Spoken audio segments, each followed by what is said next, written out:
ഗുജറാത്തിലെ അഹമ്മദാബാദിൽ നിന്നും എയർ ഇന്ത്യയുടെ വിമാനം പറന്നുയരവേ നിമിഷങ്ങൾക്കകം തീഗോളമായി തീപ്പന്തമായി മാറുന്ന ഒരു കാഴ്ചയാണ് ഇപ്പോൾ സോഷ്യൽ മീഡിയയിലൂടെയൊക്കെ തന്നെ അതിൻ്റെ വീഡിയോ ദൃശ്യങ്ങൾ പുറത്തു വന്നുകൊണ്ടിരിക്കുകയാണ്. 200-ലധികം യാത്രക്കാരുമായി 300 പേരോളം യാത്രക്കാരെ ഉൾക്കൊള്ളാൻ കഴിയുന്ന ഈ വിമാനം നിറഞ്ഞ ഇന്ധനത്തോടുകൂടി ഏതാനും നിമിഷങ്ങൾക്കകം ചിന്നിച്ചിതറി ചാമ്പലായി കത്തിയമരുന്ന കാഴ്ചയാണ് ഇവരെയും ഉള്ളുലയ്ക്കുന്നത്. ബോയിങ് 787 എന്ന എയർ ഇന്ത്യയുടെ യാത്രാ വിമാനമാണ് തകർന്നു വീണുണ്ടായ ഈ അടുത്ത് ഇന്ത്യ ഇതുവരെ നേരിട്ടതിൽ വെച്ചും ഏറ്റവും വലിയൊരു ദുരന്തത്തിന് കാരണമായി മാറിയിരിക്കുന്നത്.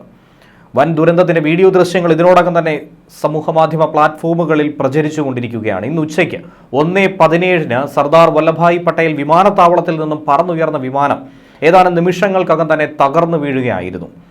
എന്താണ് ഇതിന് പിന്നിലെ കാരണമെന്നുള്ള കാര്യമാണ് ഇപ്പോൾ അന്വേഷിച്ചുകൊണ്ടിരിക്കുന്നത്.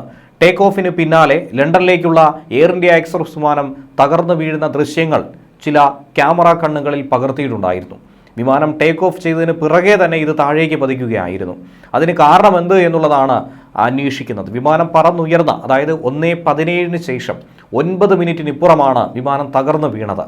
വിമാനം ടേക്ക് ഓഫ് ചെയ്ത ഉടൻ തന്നെ പൈലറ്റ് മെയ്ഡേ എന്ന അപായ സിഗ്നൽ എയർ ട്രാഫിക് കൺട്രോളിന് കൈമാറി എന്നാണ് ഇപ്പോൾ ലഭിക്കുന്ന വിവരം. അതായത് അപായ സൂചന നേരത്തെ തന്നെ പൈലറ്റ് മനസ്സിലാക്കിയിരുന്നു. വളരെ പരിചയസമ്പന്നരായ പൈലറ്റുമാരായിരുന്നു ആ വിമാനത്തിൽ ഉണ്ടായിരുന്നത് എന്ന് മനസ്സിലാക്കാൻ കഴിയുന്നു. അപ്പോൾ വിമാനത്തിൻ്റെതായിട്ടുള്ള ഏതെങ്കിലും തരത്തിലുള്ള സാങ്കേതിക തകരാറാണോ എന്ന സംശയമടക്കം ഈ ഘട്ടത്തിൽ ഉയരുന്നുണ്ട്. ഔദ്യോഗികമായ സ്ഥിരീകരണം ഒന്നും തന്നെ ലഭ്യമാകാറായിട്ടില്ല.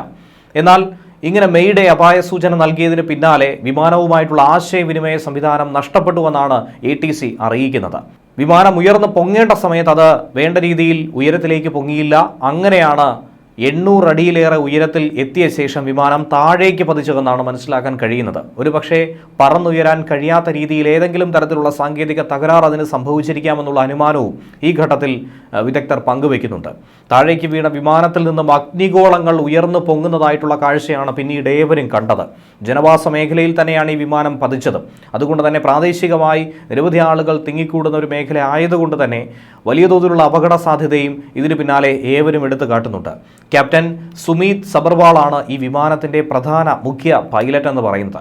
ക്ലൈവ് കുന്ദറാണ് കോ പൈലറ്റും. ക്യാപ്റ്റൻ സുമീത് സബർവാളിന് 8200 മണിക്കൂർ പറക്കൽ പരിചയം ഇക്കൂട്ടത്തിലുള്ളതാണ്. കോ പൈലറ്റിനാകട്ടെ 1100 മണിക്കൂറിലധികം പറക്കൽ പരിചയവുമുണ്ട്. ഏറെ പരിചയ സമ്പന്നരായിട്ടുള്ള പൈലറ്റുമാർ. അതുകൊണ്ട് തന്നെ അവരുടെ ഭാഗത്തു നിന്നുള്ള അപാകത ഒന്നും തന്നെ ആയിരിക്കില്ല എന്നുള്ള അനുമാനത്തിലേക്ക് ആദ്യമേ തന്നെ എത്തുന്നുണ്ട്.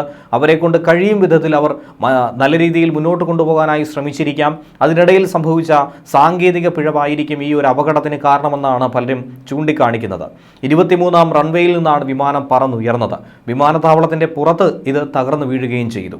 അപകട സ്ഥലത്ത് നിന്നും കറുത്ത പുക വലിയ തോതിൽ ഉയർന്നു വരുന്നത് കാണാൻ സാധിക്കും. വിമാനം വലിയൊരു തീഗോളമായി പൊട്ടിത്തെറിച്ച് അതിന് പിന്നാലെ പുക കൊണ്ട് മൂടി നിൽക്കുന്നതായിട്ടാണ് ദൃശ്യങ്ങളിലൂടെ കാണാൻ സാധിക്കുന്നത്. ഈ വിമാനത്തിൽ 230 യാത്രക്കാരുണ്ടായിരുന്നു. 12 പേർ ജീവനക്കാരായിരുന്നു. അങ്ങനെ ആകെ മൊത്തം 242 ജീവനുകളാണ് വിമാനത്തിൽ ഉണ്ടായിരുന്നത്.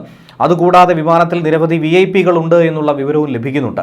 വിമാനത്തിൽ മലയാളികൾ അടക്കം ഉൾപ്പെട്ടിരിക്കുന്നു എന്നാണ് യാത്രികരുടെ പട്ടിക പരിശോധിച്ചപ്പോൾ നിരവധി മലയാളി പേരുകളും കാണാനായി സാധ്യത ഇടയുണ്ടായി. അതുകൊണ്ട് തന്നെ ഏറെ വേദനയും അതുപോലെ തന്നെ ഏറെ അമ്പരപ്പും ഉണ്ടാക്കിയ ഒരു സംഭവമായി തന്നെ ഇത് മാറിയിരിക്കുകയാണ്. ഇതിനോടകം തന്നെ മരണസംഖ്യ അനുമാനം പുറത്തു വരുന്നുണ്ട്. അപകടത്തിൽ 130 പേർ മരിച്ചു എന്നാണ് ആദ്യമായി പുറത്തു വന്ന വിവരം. ഇതിൽ 40 പേരുടെ മൃതദേഹങ്ങൾ ആശുപത്രിയിലേക്ക് ഉടനടി തന്നെ മാറ്റിക്കഴിഞ്ഞു.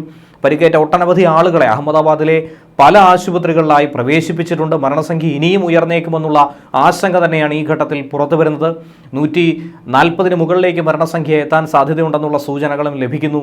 300 യാത്രക്കാരെ വഹിക്കാൻ ശേഷിയുണ്ടായിരുന്ന വിമാനത്തിൽ കേവലം 242 ആളുകൾ മാത്രം, 230ഓളം യാത്രക്കാരും അതുപോലെ 12ഓളം ക്രൂവും മാത്രമാണ് ഉണ്ടായിരുന്നത്. ദീർഘദൂര യാത്രയ്ക്കൊക്കെ തന്നെ വിമാനം തയ്യാറെടുക്കുന്നത് കൊണ്ട് വലിയ അളവിൽ ഇന്ധനം, ഏകദേശം മുഴുവൻ അളവിലേക്കും ഇന്ധനം നിറച്ചിരുന്നു. അതുതന്നെയാണ് ഈ അപകടത്തെ ഇത്ര വലിയ ഭീകരമാക്കി മാറ്റിയിരിക്കുന്നത്. പറന്നു പൊങ്ങി നിമിഷങ്ങൾക്കകം തന്നെ പൊട്ടിത്തെറിച്ചതുകൊണ്ട് ഇങ്ങനെ ഒരു തീഗോളമായി ഇതിന് മാറാൻ ആ ഇന്ധനം കൂടുതൽ കാരണമായി മാറി ആ സ്ഫോടനത്തിൻ്റെ തീവ്രത വർദ്ധിക്കാൻ കാരണമായിട്ടുണ്ട് എന്നാണ് നിലവിൽ ദേശീയ മാധ്യമങ്ങൾ റിപ്പോർട്ട് ചെയ്യുന്നത്. അതോടൊപ്പം തന്നെ ഈ വിമാനത്തിലെ ഒരു യാത്രക്കാരനായിരുന്നു ഗുജറാത്തിലെ മുൻ മുഖ്യമന്ത്രി വിജയ് രൂപാണിയും. അദ്ദേഹത്തിൻ്റെ നില അതീവ ഗുരുതരമാണെന്നുള്ള സൂചന ഈ ഘട്ടത്തിൽ പുറത്തു വരികയാണ്. ഇപ്പോഴും പരിക്കേറ്റ യാത്രക്കാരെ ആശുപത്രിയിലേക്ക് മാറ്റുന്ന രക്ഷാപ്രവർത്തനം നടന്നുകൊണ്ടിരിക്കുകയാണ്. ആകെ 61 വിദേശ പൗരന്മാർ ഈ വിമാനത്തിൽ ഉണ്ടായിരുന്നുവെന്ന വിവരം ലഭിക്കുന്നുണ്ട്. അതിൽ 53 UK പൗരന്മാരും ഒരു കനേഡിയൻ പൗരനും 7 പോർച്ചുഗീസുകാരും ഉൾപ്പെട്ടിരിക്കുന്നുവെന്നാണ് മനസ്സിലാക്കാൻ കഴിയുന്നത്. അഗ്നിരക്ഷാസേനയും മെഡിക്കൽ സംഘവും 20-ലധികം ആംബുലൻസുകളും ഉടൻ തന്നെ സമീപ പ്രദേശത്തേക്ക് രക്ഷാപ്രവർത്തനത്തിനായി എത്തിയിട്ടുണ്ടായിരുന്നു. പരിക്കേറ്റ ആളുകളെ തൊട്ടടുത്തുള്ള ആശുപത്രികളിലേക്ക് മാറ്റിയിരിക്കുന്നു. ആശുപത്രികളൊക്കെ തന്നെ നിറഞ്ഞു കവിഞ്ഞ ഒരു കാഴ്ച കാണാൻ സാധിക്കുന്നുണ്ട്. നിർമ്മാണം നടന്നുകൊണ്ടിരിക്കുന്ന ഒരു കെട്ടിടത്തിന് മുകളിലേക്കാണ് ഈ വിമാനം തകർന്നു വീണത്. അതിൻ്റെ ചിത്രങ്ങളും പുറത്തു വരുന്നുണ്ട്. കെട്ടിടം തുളച്ച് വിമാനം പുറത്തേക്ക് നിൽക്കുന്ന ചിത്രങ്ങൾ ഇതിനോടകം തന്നെ സമൂഹ മാധ്യമങ്ങളിൽ പ്രചരിക്കുന്നുണ്ട്. എയർ ഇന്ത്യയും എക്സിലൂടെ വിമാനം തകർന്നു വന്നത് സ്ഥിരീകരിച്ചിട്ടുണ്ട്. ടാറ്റ ഗ്രൂപ്പും ഈ ഒരു വിഷയത്തെക്കുറിച്ചുള്ള പ്രസ്താവന പുറത്തിറക്കിയിട്ടുണ്ട്. വിശദാംശങ്ങൾ വെബ്സൈറ്റിലൂടെ അല്ലെങ്കിൽ എക്സ് ഹാൻഡിലൂടെ അപ്ഡേറ്റ് ചെയ്യുമെന്നാണ് എയർ ഇന്ത്യ പറയുന്നത്. രക്ഷാപ്രവർത്തനത്തിനായി ഇപ്പോൾ NDRF സംഘം മുന്നിട്ട് നിൽക്കുകയാണ്. യാത്രക്കാരിൽ 2 കുട്ടികൾ ഉൾപ്പെട്ടിരിക്കുന്നുവെന്നുള്ള വേദനാജനകമായ ഒരു കാര്യം പുറത്തു വരുന്നുണ്ട്. 270 അംഗ NDRF സംഘമാണ് രക്ഷാദൗത്യത്തിനെത്തിയിരിക്കുന്നത്. അർദ്ധസൈനിക വിഭാഗവും ഈ രക്ഷാദൗത്യത്തിൽ പങ്കാളികളാകുന്നുണ്ട്. ഈ അപകടം സംഭവിച്ചിരിക്കുന്നതിനുള്ള ഇപ്പോഴത്തെ അനുമാനം ചില വീഡിയോ ദൃശ്യങ്ങളിലൂടെ മനസ്സിലാക്കാൻ കഴിയുന്നത് വിമാനത്തിൻ്റെ പിൻവശം ഒരു മരത്തിൽ ഇടിച്ചിരിക്കുമെന്നാണ് സൂചന. വിമാനത്തിൻ്റെ ഒരു ചിറക് ഈ മരത്തിൽ ഇടിച്ചതുകൊണ്ട് ഒടിഞ്ഞുപോയെന്നും ചിത്രങ്ങളിലൂടെ തന്നെ മനസ്സിലാക്കാൻ കഴിയുന്നുണ്ട്. അതേ തുടർന്ന് പ്രദേശത്തെ റോഡുകളൊക്കെ തന്നെ അടച്ചിട്ടുണ്ട്. വിമാനത്തിൽ തീപിടിച്ചു, അതിന് പിന്നാലെ പൊട്ടിത്തെറിക്കുകയായിരുന്നു. പ്രദേശം മുഴുവൻ പുക കൊണ്ട് നിറഞ്ഞിരിക്കുകയാണ്.